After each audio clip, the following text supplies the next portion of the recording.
Olá, boa tarde. Para te ajudar a tomar a melhor escolha nas eleições de outubro, hoje começamos uma série de entrevistas com os candidatos à Prefeitura de Belo Horizonte. O primeiro entrevistado é Carlos Viana, do Podemos.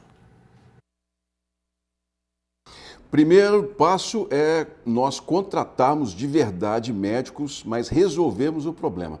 A Prefeitura recentemente demitiu pediatras em Belo Horizonte, que é o chamado terceiro médico para cobrir plantões. Isso gerou uma escassez muito grande em Belo Horizonte.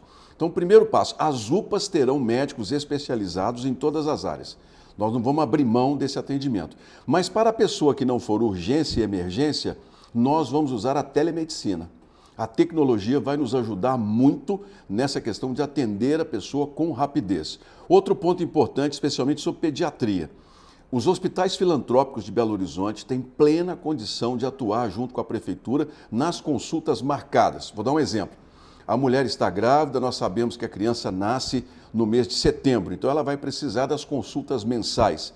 Nós já podemos marcar essas consultas nos hospitais filantrópicos com a Prefeitura pagando como se fosse um plano particular. Não precisa da mãe ir na UPA para ser atendida com aquela movimentação de pessoas, a possibilidade de ter uma outra doença e sair dali com algum problema. Esse trabalho da telemedicina para não urgências e emergências, é bom citar isso, mas a UPA, as especialidades, todas nós teremos o médico presencial, mas para as urgências. E o trabalho com os hospitais filantrópicos que vão nos suprir e muito nas especializadas. E não é somente para pediatria. As consultas especializadas, nós temos 30 mil pessoas aguardando hoje uma consulta de joelho, uma cirurgia no pé, uma catarata. Nós vamos usar nesses hospitais os centros cirúrgicos de 6 da tarde às meia-noite. Uma experiência que em São Paulo foi muito bem sucedida e que a gente pode ajudar as pessoas a serem atendidas muito mais rapidamente. Eu, como senador, deixei 100 milhões de reais para os hospitais da saúde pública. Então é hora de nós usarmos essa estrutura a favor da população de Belo Horizonte. Nós já temos muitas EMEIs que suprem bem boa parte da cidade. Mas nós temos necessidade de vagas para o ensino integral. São as mães que trabalham o dia todo e não têm onde deixar as crianças até a chegada, inclusive em horário estendido. A minha ideia é nós usarmos o terceiro setor. A Prefeitura já tem aí quase 300 creches conveniadas que são tratadas às vezes como inimigas da Prefeitura e que têm um papel fundamental que é o atendimento a essa demanda. Por quê? Elas podem aumentar o número de vagas muito rapidamente. Elas podem ser fiscalizadas por equipes da Prefeitura para que a gente veja a qualidade do que está sendo colocado dentro de sala de aula. Nós podemos resolver as partes mais difíceis da cidade com o apoio das associações, das igrejas, das comunidades religiosas. Tudo isso pode ser trazido dentro da estrutura da Prefeitura. Hoje, se nós formos construir uma nova EMEI, nós vamos levar 2 anos para poder colocá-la em funcionamento com concurso público e estrutura. Por isso que eu defendo com muita clareza, o terceiro setor pode nos ajudar a resolver com muita rapidez essa questão. Então, meu primeiro compromisso com as mães, nós vamos acabar com as filas para as creches. Segundo, nós vamos ampliar o horário integral para as mães que trabalham. Isso é um compromisso que eu tenho com a população. Outra questão que eu quero fazer com as mães, um compromisso, que é uma solução, eu quero trazer o ensino médio para a Prefeitura. Eu quero que os alunos e alunas da Prefeitura façam o ciclo completo, da pré-escola ao ensino médio.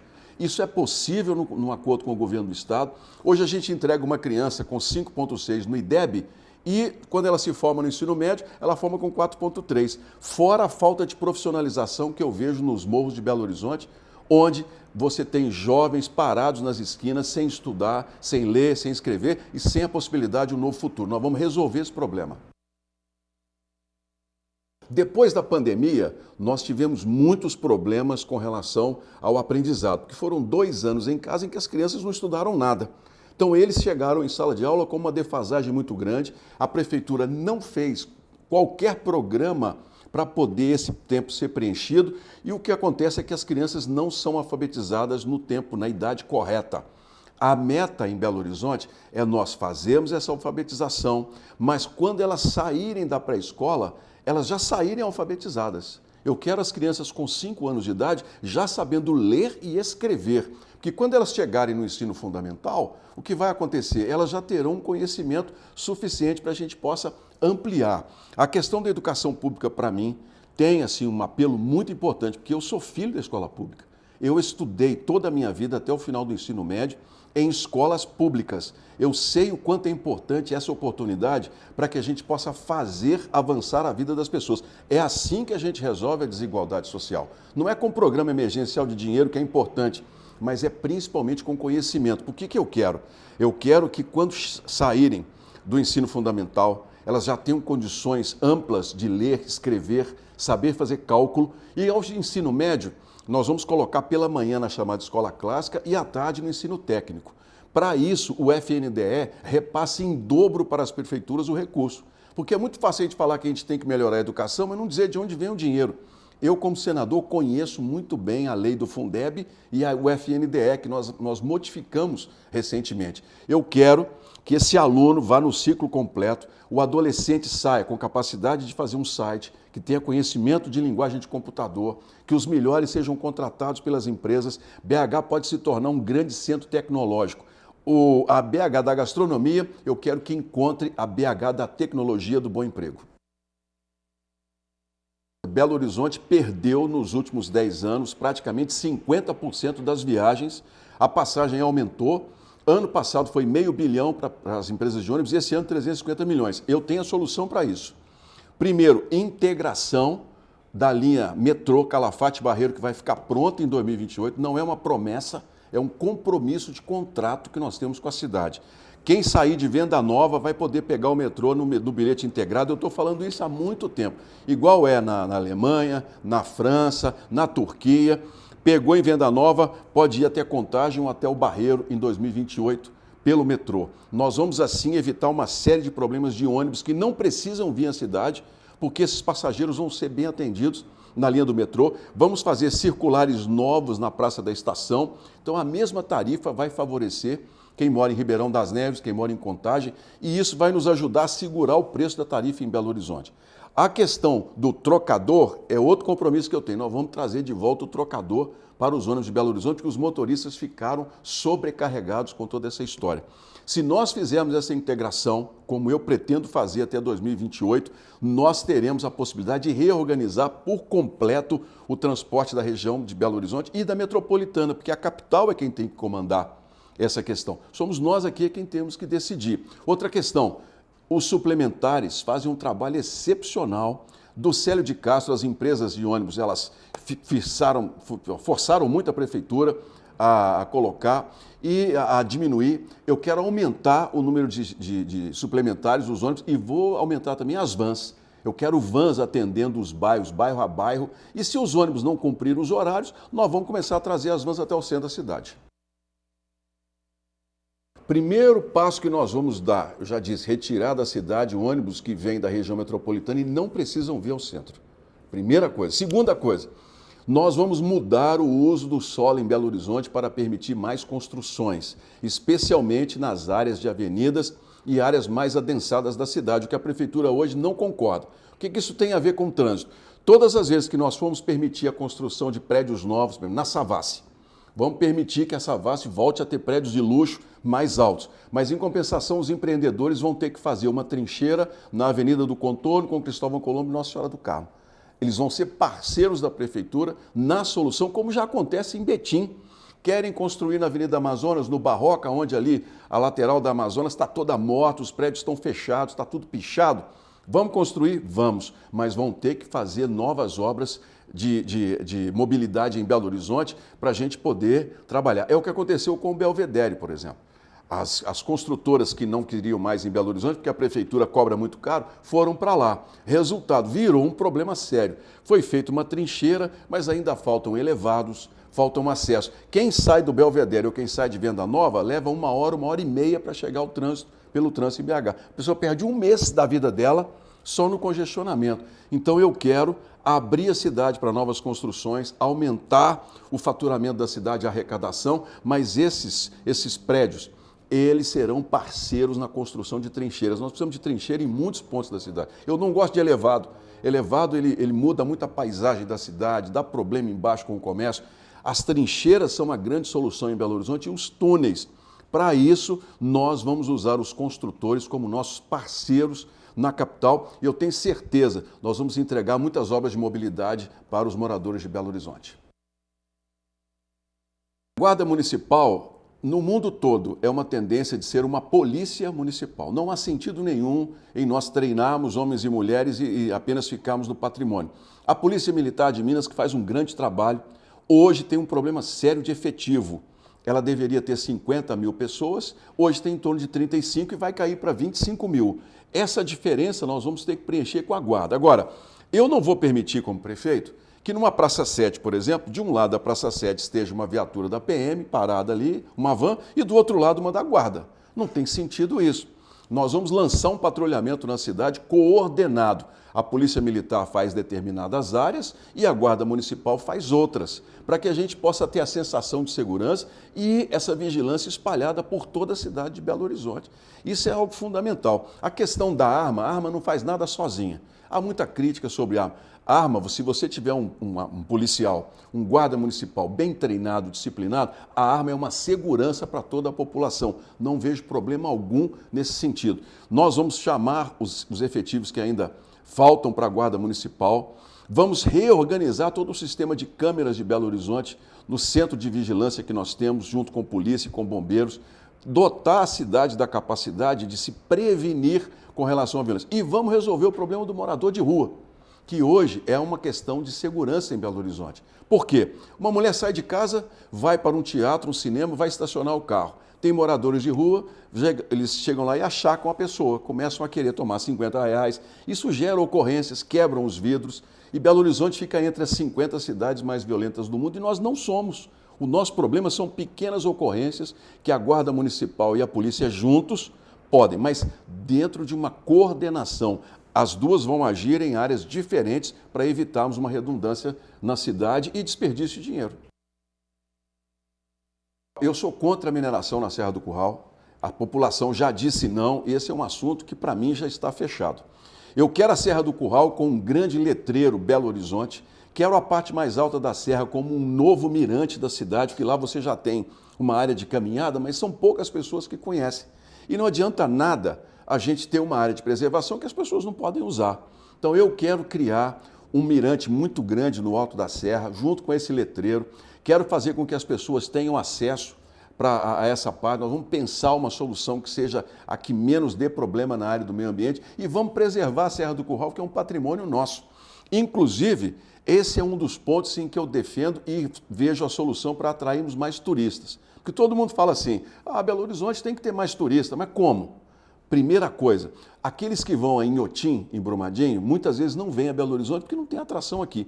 Nós vamos pegar, além da serra com o novo mirante, com essa placa para as pessoas aproveitarem, vamos pegar o Parque das Mangabeiras, vamos transformar numa galeria de arte exatamente como Inhotim, com artistas mineiros, com caminhadas, com exposições permanentes, com galpões, porque assim o turista terá um outro lugar. Quem vai a Inhotim, vem a Belo Horizonte também. E a população vai ganhar uma nova área de lazer, dessa vez para os nossos estudantes, com a valorização da cultura, com shows. O Parque da Mangabeira tem essa característica que a gente precisa aproveitar mais dentro de Belo Horizonte. Portanto, a preservação do meio ambiente e o turismo são, a meu ver, o futuro da geração de renda e emprego, não só em Belo Horizonte, mas em Minas Gerais. A mineração é muito bem-vinda em áreas remotas e onde não haja esse conflito com os moradores. Em áreas onde a gente já tem uma ocupação muito grande, como aqui, o Parque da Gandarela, nós precisamos claramente respeitar o desejo. E a Serra do Curral, para mim, é algo que nós não vamos mexer uma pá ali daquela região. Primeiro passo é colocar a Copasa contra a parede. Ela tem que resolver todo o problema do esgoto que ainda vem de Contagem e que chega até a Lagoa. O segundo ponto, a própria empresa Copasa diz que boa parte das ligações clandestinas de esgoto são de casarões da Pampulha, e que a gente precisa colocar. Nós vamos fazer com que aqueles ricos dali cumpram o papel deles em tirar o esgoto da lagoa. Agora, A lagoa nunca será 100% limpa. Vamos deixar isso claro para as pessoas. Por quê? O próprio lixo que vem na correnteza, na chuva, que as pessoas jogam, vai parar lá dentro. E isso gera problemas. Agora, o que nós podemos fazer? Existem técnicas novas em que hoje você usa determinados produtos naturais para poder decantar essa água e retirar toda a sujeira. Nós vamos enfrentar essa questão para pelo menos a lagoa ficar sem mau cheiro. Ela não sendo mal cheirosa já nos ajuda e muito porque é uma área de lazer importante da cidade. E à medida que nós fomos identificando possibilidades técnicas, novas tecnologias, nós vamos trazer para Belo Horizonte para poder trabalhar. Agora, o entorno da Pampulha, eu quero que as pessoas usem cada vez mais. É uma área boa de ciclovia, é uma área boa de caminhada, é área onde a gente pode criar, inclusive, incentivar mais shows. É uma área turística de Belo Horizonte e a minha ideia é nós valorizarmos cada vez mais o entorno daquela lagoa na preservação dela. Eu acredito que, inclusive, nós precisamos de áreas onde a lagoa possa ter a água um pouco mais oxigenada. E ali garantimos que ela seja, de fato, uma área de lazer importante para Belo Horizonte. Mas é bom deixar isso claro. Hoje, qualquer um que falar que vai limpar 100% a Lagoa da Pampulha, tem que dizer como, porque até que a gente tenha uma tecnologia efetiva com relação às bactérias, nós vamos ter uma lagoa que a gente vai precisar trabalhá-la de uma maneira com muita atenção. Belo Horizonte tem uma vocação para grandes festas, o Carnaval é um bom exemplo. Nasceu das pessoas, o Carnaval ele não foi a prefeitura, o governo do estado, foi o próprio jeito alegre do mineiro de se reunir, bater papo, que nos trouxe um Carnaval, que é uma festa que enche hotéis, vendedores ambulantes ganham dinheiro, farmácias ganham dinheiro, a cidade se movimenta.